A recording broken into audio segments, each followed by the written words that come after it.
အားလုံးမင်္ဂလာပါရှင်မတို့စာအုပ်လေးရောက်ပြီပေါ့နော်စာအုပ်ကဘယ်လိုပုံစံမျိုးလေးလဲဒီကြိုပြီးတော့ကြည့်ချင်တဲ့လူတွေမဝယ်ရတဲ့လူတွေပေါ့နော်preview ကြည့်ချင်တဲ့လူတွေကဒီလိုပုံစံမျိုးလေးဖြစ်ပါတယ်ရှင်ဒါရှေ့ရပေါ့နော်နောက်ကပုံစံတော့ဒီလိုပုံစံလေးပါဒါကဒီလိုပေါ့နော်သူ့ရဲ့အထူကတော့ဒီလိုမျိုးပေါ့နော်ဆမ်းမျက်နှာဘယ်လောက်ရှိလဲဆိုလို့ရှိရင် page စုစုပေါင်း200ပေါ့နော် page 200ဖြစ်တဲ့အတွက်ကြောင့်ရွက်100ပါတယ်ပေါ့နော်ဒါတော့နောက်ဆုံးပိတ်မှာဒီလိုမင်းနဲ့စာအုပ်ဆိုပြီးမှနောက်ဆုံးပိတ်မှာပေါ့နော်ဒီခန်းဆက်ဆော့မှာအသုံးပြုတဲ့ဒိုးခုလေးတွေအဲ့ဒါလေးတစ်ချက်ထည့်မိထားတယ်ဒီရှေ့ကတော့ပုံမှန်အတိုင်းပဲမင်းနဲ့စာအုပ်ဖြစ်တဲ့အတွက်ကြောင့်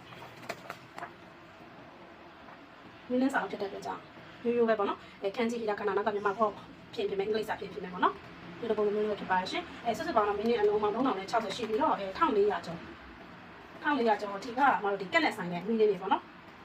1415လုံးဒီကကက်လက်ဆိုင်နဲ့မင်းတော့အဲ့အမှားတော့ဒီခန်းဆက်ဆက်ဆံမှုရောဆိုရဟာပေါ့နော်အမှားတော့ခန်းကြီးနဲ့စီပေးထားတယ်ခန်းကြီးနဲ့ကြည့်လို့လွယ်အောင်ဒီခန်းဆက်ဆက်ဆံမှုရောတော့ခန်းကြီးနဲ့စီပေးထားပေမဲ့လို့ကက်ဆန်မှုရောကကြတော့ဒီ AutoCAD ဒီ AutoCAD တို့ဒီ MAP Accessory CAD တို့ပေါ့နော်အဲ့ထက်မှာပါလိုက်တဲ့အသုံးပြုလေးရှိလိုက်တဲ့ဒီမင်းလေးတွေကိုအစင်လိုက်ပေါ့နော်ဆက်ပြီးတော့သုံးလို့ရအောင်စီပေးထားတာပေါ့နော်ဟိတကနကတကနခန်းကြီးဆိုပြီးတော့ဒီဂျွန်ဘန်လေးစီပေးထားတာမဟုတ်ဘူးဒါပေမဲ့လို့ဒီခန်းဆက်ဆက်ဆံမှုရောတော့ဘယ်လိုစီပေးထားလဲဆိုလို့ရှိရင်ခန်းကြီးနဲ့စီပေးထားပါတယ်ခန်းကြီးတိုင်းပေါ့နော်ခန်းကြီးတိုင်းလိုက်ရှာလို့ရတယ်ပေါ့နော်ဒါလေးကတော့စာအုပ်ကြည့်ပြီးတော့ကြည့်ထားတဲ့တူတွေတက်ပါရှင်မှာကျင်တယ်ဆိုလို့ရှိရင်အခုစာအုပ်ကအကုန်လုံးရောက်ပြီပေါ့နော်install ရှိတာဖြစ်တဲ့အတွက်ကြောင့်မှာကျင်တဲ့တူတွေက order form လေးကိုဖြည့်ပြီးလို့ရှိရင်ဒီ page messenger လေးအတန်းချပေးပါရှင်အားလုံးကျေးဇူးများတင်ပါတယ် bye bye